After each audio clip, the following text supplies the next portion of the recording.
Eu tinha basicamente 3 dias para criar e desenvolver um jogo inteiro, enquanto eu estava competindo com outros desenvolvedores por míseros R$600. Então, eu desenvolvi o meu futuro roguelike de sobrevivência de uma jangada perdida no meio de um mar caótico. Tudo por uma game jam desse amante de proto-usuários e com certeza um usuário de Vitórias Regis. Quem não gosta de comer garoto, não é verdade? Já vou abrir aqui e eu como criança, tá? Eu trago aqui todo o desenvolvimento e resultado do projeto com as prints e gravações que eu consegui fazer no GitHub, já que no momento que eu estava desenvolvendo eu não tinha muito tempo para ficar gravando e eu não consegui registrar exatamente o que eu estava fazendo e quando eu estava fazendo. Mas eu espero que vocês gostem e logo logo eu pretendo trazer atualizações desse projeto e como ele está se desenvolvendo.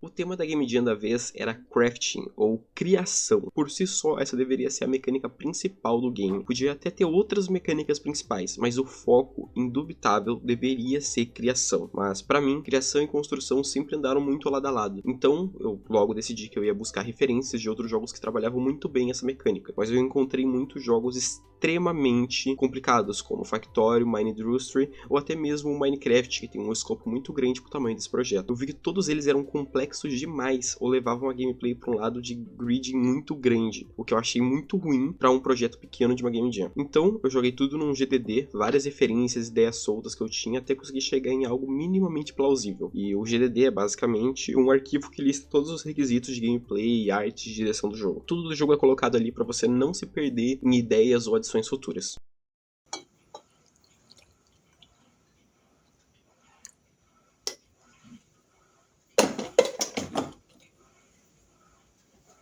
Depois de procurar muito e escrever todas as ideias que eu conseguia lembrar pro jogo, eu percebi que no meu YouTube tinha uma coisinha que me chamou muita atenção e que me fez decidir mais ou menos o que seria o projeto. Tava aparecendo muitas coisas de Plants vs Zombies, mas não exatamente o jogo clássico, e sim um mod do PvZ Fusions, que trazia a ideia que você podia fundir as plantas, que são as torretas do jogo, para fazer novas criações. E com isso, eu tive a iluminação perfeita do que eu precisava. Eu decidi que eu ia fazer um jogo semelhante, na qual você ia coletar recursos, construir torretas para se proteger de inimigo, e você ia fundir ou evoluir essas torretas para fazer defesas ainda melhores. Mas diferente do PvZ clássico, eu queria que os inimigos pudessem vir de todas as direções. Então não só algumas mecânicas iam ser relativamente diferentes, como eu teria que montar todo o sistema de uma maneira completamente nova. E assim você teria que proteger o centro do mapa, em vez de proteger uma das laterais. Eu decidi que o jogo inteiro ia se passar uma jangada perdida no fundo do oceano. Você ia ficar coletando lixo e recursos que iam aparecer para construir defesas e se proteger de peixes e pássaros que iam aparecer para tentar levar essa jangada para o fundo do mar. Com isso eu comecei a bolar as primeiras mecânicas como a grid,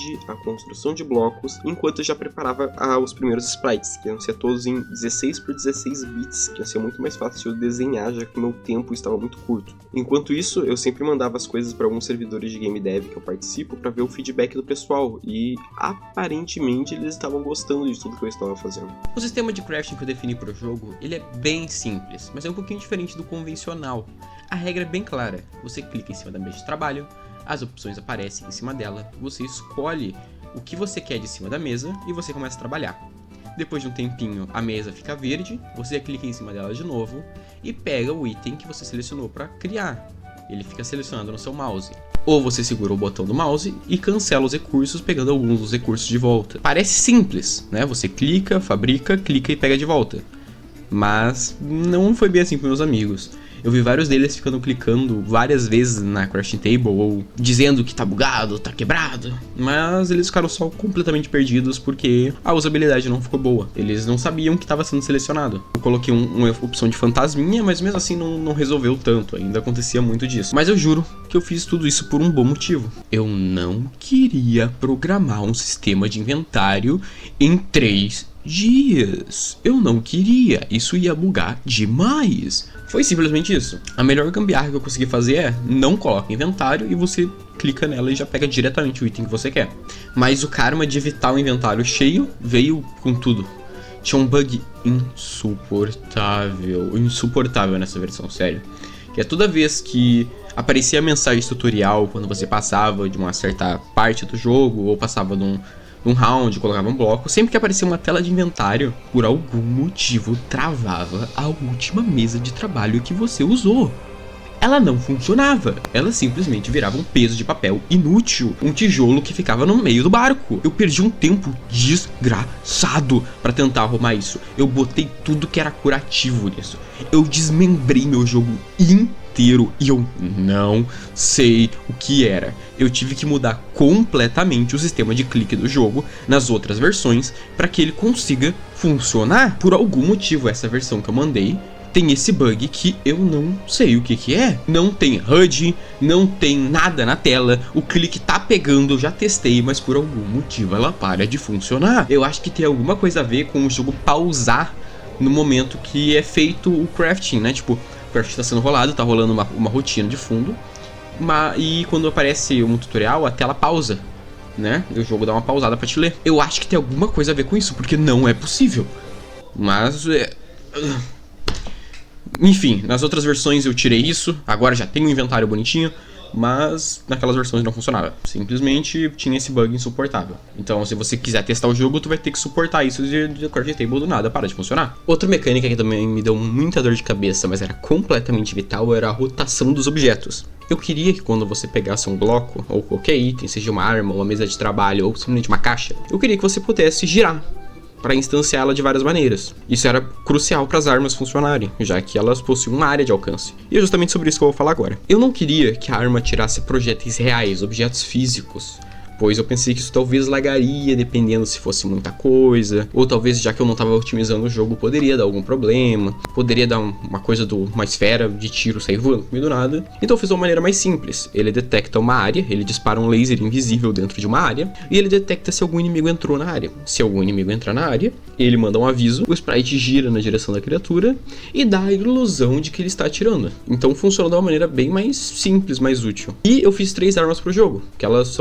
funcionam basicamente igual via código, a única diferença é o dano, alcance e a velocidade que elas conseguem acertar. O legal é que você pode pegar 2 torretas completamente iguais e colocar uma em cima da outra. Tu vai perceber que você pode fazer isso quando a silhueta dela ficar esverdeada, que ele está avisando que você pode fazer uma fusão. Quando você faz a fusão, você faz uma versão melhorada da arma, como você pegar um canhão e transformar em um canhão duplo. O mesmo vale para os upgrades de cada mesa. Você clica na mesa, faz o upgrade e você coloca direto em cima da arma para buffar os atributos. Você não consegue botar no chão, mas pelo menos ela serve para buffar as armas. Aí entra o fator Game Jam, onde o teste de qualidade é os jogadores que jogam de madrugada. O meu amigo depois, quando eu mandei para ele, logo depois que eu tinha enviado para Game Jam, ele me avisou que o limite de upgrade simplesmente não estava funcionando. Na prática, ele podia empilhar 20 baterias que aumentavam a velocidade de tiro da arma, e ele criava uma metralhadora giratória imbatível que derretia qualquer inimigo. Não dava nem tempo de arrumar, pois eu já tinha enviado o jogo. Isso sem contar as torretas com torcicolo, que por algum motivo ela gostava de ficar girando. Depois eu fui descobrir que o eixo dela estava invertido, então sempre que eu mandava ela mirar na direção de uma arma, ela fazia nhé, e virava de costa e não queria. Ou ela ficava só girando, aconteceu bastante também. Ah, eu não posso esquecer de um detalhe muito divertido, que eu fiz questão de colocar. As armas têm fogo amigo, então se você colocar uma torreta na frente da outra, você vai perder a torreta da frente. Às vezes até a torreta do lado, dependendo do alcance. Tipo, eu lembro que o arpão ele tem um alcance um pouco maior. Se você colocar ele do lado, você provavelmente vai perder a arma que tá do lado dele. Então você não pode fazer uma parede impenetrável de balistas e sentar pra tomar café. Então boa sorte pra fazer um posicionamento bom, ainda mais nos níveis mais avançados. Originalmente eu queria fazer um zoológico inteiro de inimigos, muita coisa, um relógio do Omnitrix de criaturas. Mas a Jen, como eu sempre tô dizendo, comeu o meu tempo. Então o jeito mais fácil que eu achei foi criar 2 inimigos de cada categoria. E o certo é que ficou estranhamente balanceado. Eu não pensei que ia ficar tão balanceado quanto ficou. Bem sincero, eu pensei que o jogo ia ficar bem chato, bem mais quebradinho. Mas para um jogo que eu fiz em... eu falo 3 dias, mas foi menos tempo. Mas eu fiz em tão pouco tempo, funcionou. A ideia original era que ia ter um chefe na rodada final. Eu queria fazer algo meio um Cthulhu, um tentáculo, uma criatura assim meio disforme, gigante, que ia ficar rodeando a jangada e cuspindo projéteis que você teria que ficar interceptando. Eu tava muito empolgado pra fazer isso, até eu olhar pro relógio e ver que faltava 8 horas pra entregar o projeto e lembrar que eu não tinha nem feito efeitos sonoros. Então o Cthulhu foi de base e a meta foi pelo menos entregar o jogo até a rodada 15. E além disso, os números escalam com rodada. Normalmente, eu e meus amigos jogamos testando até a rodada 15, que deu mais ou menos uns 30, 40 minutos de gameplay. Foi até bastante coisa, mas eu genuinamente queria saber como seria a rodada 30. Eu imagino que deve ser um caos, já que os inimigos vão aumentando em número a cada rodada. Mas com as torretas com upgrades infinitos, eu acho que dá. Provavelmente dá. Os inimigos variam bastante. Eu fiz piranhas e tubarões no básico, gaivotas e pelicanos no ar. E o pelicano é o primeiro tanque do jogo. Ele tem 50 de HP, mas ele é super, super lento. Senti até que ele deu uma atrasada no jogo, às vezes até a música parava de tocar. Por que ele quebrou? Não sei. Eu realmente não... Tá, nossa, pera, as balistas não estão pegando ali do canto. Eu preciso de uma balista aqui. A música parou de novo. Nossa, minha base tá um caos total. E a Lula das Profundezas, que ela é uma criaturinha que só pode ser acertada pelo arpão, e eu achei muito bonitinho o sprite. Só que o terror mesmo foi o último inimigo que eu fiz, que foi a orca. O sprite dela ficou horroroso, mas ela tem o mesmo HP da gaivota de 50, que é muito, comparando que as armas dão 3 a 8 de dano. E ela tem a movimentação do tubarão, que fica rodeando a jangada, e a velocidade da piranha. Então ela tem muita vida, ela não vem só em linha reta, ela fica dando voltas, e ela é muito rápida. Então, além de ela só tomar dano por arpão, já que ela é uma criatura submersa. A progressão ficou bem interessante, mesmo no final o jogo ficando obviamente só entre arpões e balistas, já que vem basicamente pássaro e orca, porém ficou relativamente difícil. Eu não pensei que o jogo ia ficar tão equilibradinho.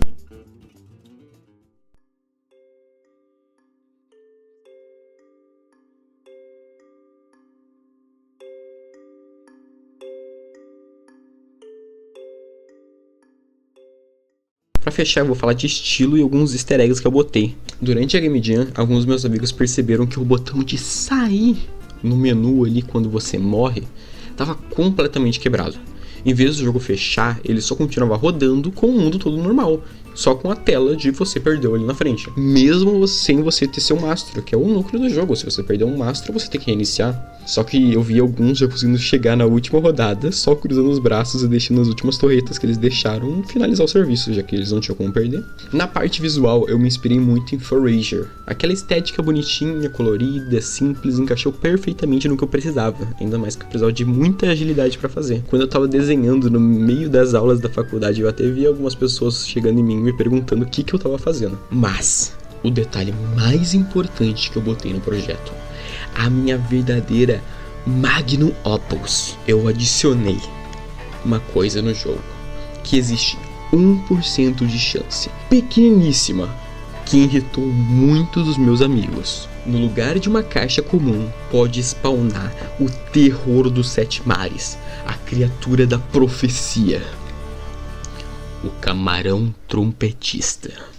Ele funciona igualzinho em qualquer outra caixa. Ele não faz nada. Ele só te dá um pouco mais de recurso. Uma caixa normal te dá de 3 a 10. E o camarão ele te dá de 10 a 20, eu acho, ou 50.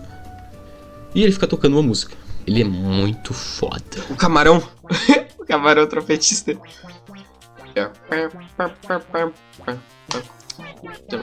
Ele cria as caixas normais, só que ele dá bem mais dinheiro, ó. Olha aqui embaixo.